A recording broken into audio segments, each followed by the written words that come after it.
Hello!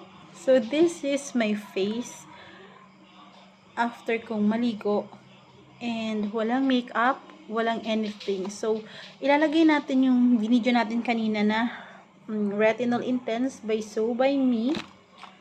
Okay? Kasi, feeling ko ito yung tamang time para mag-review ako ng mga skincare products at saka yung mga nakakatulong magpapayat. Hindi naman gamot, hindi naman supplement, or anything na makakatulong sa atin magpapayat. Lalo na ako kasi galing ako sa postpartum and I think meron pa akong postpartum. So, yung gana ng kain ko nandyan talaga. So, yon. So, but first, we need to focus here and here.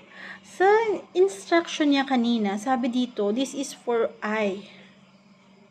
So, na-realize ko, itong dalawang to is for eye. Okay, I see.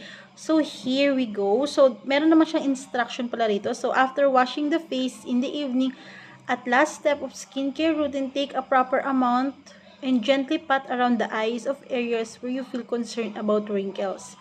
So, ito ay ito. So, this one, triple action. Okay, next. The Retinol Intense Reactivating Serum, apply a moderate amount at the step of using serum after cleansing. Massage it gently over your face. Lightly pat down to serum to absorb. So here, this one is for the whole face. And this one is for your eyes. I mean, circle of yung palibot ng mata. So, yon. So, first, we are going to use. So, sabi dito, ilagay daw muna lahat ng mga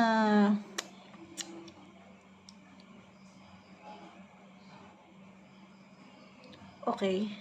So, I think it's nice to do this first. This one. Put it first. So, like this. Okay, very creamy siya. Yellowish na creamy. Yung may mga concern ka daw. And dito ako. Diyan. So, may mga ganyan. Tapos ito. Iganyan ko na lang din. Medyo mahal kaya dapat. Okay. So, yan. Hindi pwedeng masayang. So, ilalagay natin sa face natin. So, ayan. So, ito yung first day ko. Yung gilid kasi ng bibig ko, meron siyang parang line. Yun. At saka dito. Okay. So, yan. Tignan natin. Okay. At ang instruction dito, mariing sinasabi na kailangan daw sa gabi lang daw ilagay. At 2 to 3 times a week. 2 to 3 times a week. So, meaning, hindi siya everyday. Okay? So, yeah, I think it's okay. Okay na. Next, ito. Sa palibot doon ng ating mga mata. So, sorry na ha kung ganito itsura ko, pero hayaan nyo na. Huwag nyo nang pansinin. Ganyan talaga. So, nilagyan ko lang ng tama. I think, pwede na sa dalawang mata ko. Okay, ayan. Lagyan.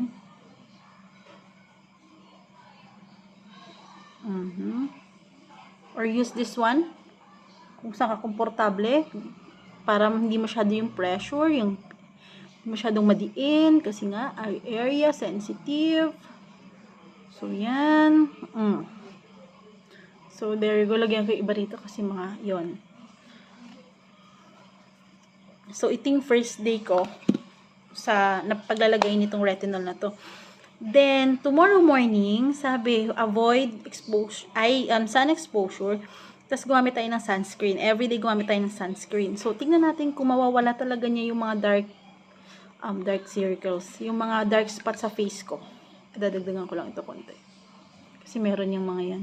Yung mga yan, lumalabas siya minsan, pag magkaka-period na ako, which is hindi naman normal sa akin yun. Malinis ang aking face kahit magka-period ako.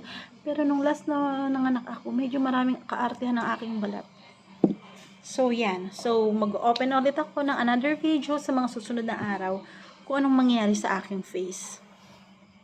Dark spot. Dark spot.